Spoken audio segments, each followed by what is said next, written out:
సర్వసమాజ్ గతంలో ఇచ్చిన హామీ మేరకు కస్తూర్బా గాంధీ బాలికల విద్యాలయంలో చదువుతున్న స్టూడెంట్స్ కొరకు ప్రోత్సాహం అందజేయడం జరుగుతుందని సర్వ సమాజ్ కమిటీ అధ్యక్షులు నీలం రవి అన్నారు.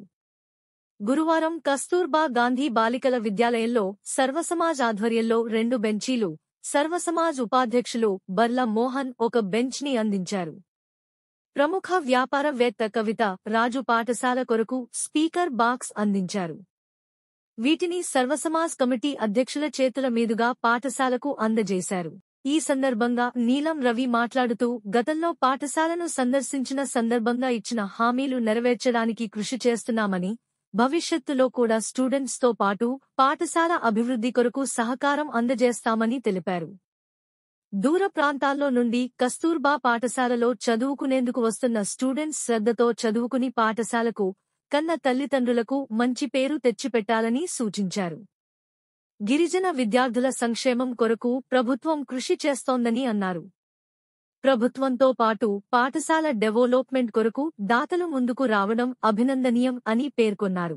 పాఠశాల కొరకు బెంచీలు, స్పీకర్ అందజేసిన దాతలకు సర్వసమాజ్ తరపున కృతజ్ఞతలు తెలిపారు. ఈ కార్యక్రమంలో సర్వసమాజ్ ఉపాధ్యక్షులు బర్ల మోహన్, కోశాధికారి కాపు కుమ్మరి హరీష్, రైటర్ పర్సన్ నవీన్, గిరిజన నాయకులు బోర్లింగం, శర్మ నాయక్, గోపాల్ నాయక్, తుక్కాజీ నాయక్ తో పాటు కవిత రాజు, బోర్ మోహన్, డిఎస్ రవి తదితరులున్నారు. ధన్యవాదాలు. అయితే మేము గ్రామ కమిటీ ఏర్పడిన వెంటనే వాస్తవానికి మేము చెప్పినామంటే భీమ్గల్లో ఉన్న ప్రతి స్కూల్ని విజిట్ చేసి ఎప్పటికప్పుడు వాళ్ళ ఫుడ్ ఇన్స్పెక్షన్ చేసుడు కావచ్చు, వాళ్ళ సమస్యల పట్ల అధికారుల దృష్టికి ఈ లెటర్ ప్యాడ్ ద్వారా తీసుకపోతే విలేజ్లో ఎక్కువ మంది ఆ లెటర్ ప్యాడ్ కొద్దిగా ఉంటుంది కాబట్టి వాల్యూ దానిపైన తీసుకొని అధికారులకు చెప్పడం కావచ్చు, అట్లా చేద్దామని చెప్పించి కమిటీ కొత్తగా ఏర్పడిన వెంటనే మేము నిర్ణయించుకోవడం జరిగింది. అయితే మా సభ్యులకు 91 మందికి కూడా మేము ఫస్ట్ మీటింగ్లో చెప్పినాం. అంటే ఒక లిస్టు తయారు చేసి ఎప్పటికప్పుడు పర్ డే ఒకళ్ళు అన్ని గవర్నమెంట్ స్కూళ్ళు, హాస్పిటల్స్ విజిట్ చేయాలన్నాం. కానీ అది ఇంప్లిమెంట్లో భాగంగా కుదరలేకపోయింది. అయినా మా 4 సభ్యులు మాత్రం ఎప్పుడు చెప్పినాం హాస్పిటల్ కావచ్చు, స్కూల్స్ కావచ్చు, ఇంకా ఇతర గవర్నమెంట్కి సంబంధించిన ఏ వ్యవస్థలపైన ఎక్కడ సమస్యలు ఉన్నాయి, ఆ సమస్యలు ఎట్లా తీర్చచ్చు వెళ్ళి విజిట్ చేయాలని చెప్పి చెప్పడం జరిగింది. మా సభ్యులందరూ మా సహకారం చేసిర్రు.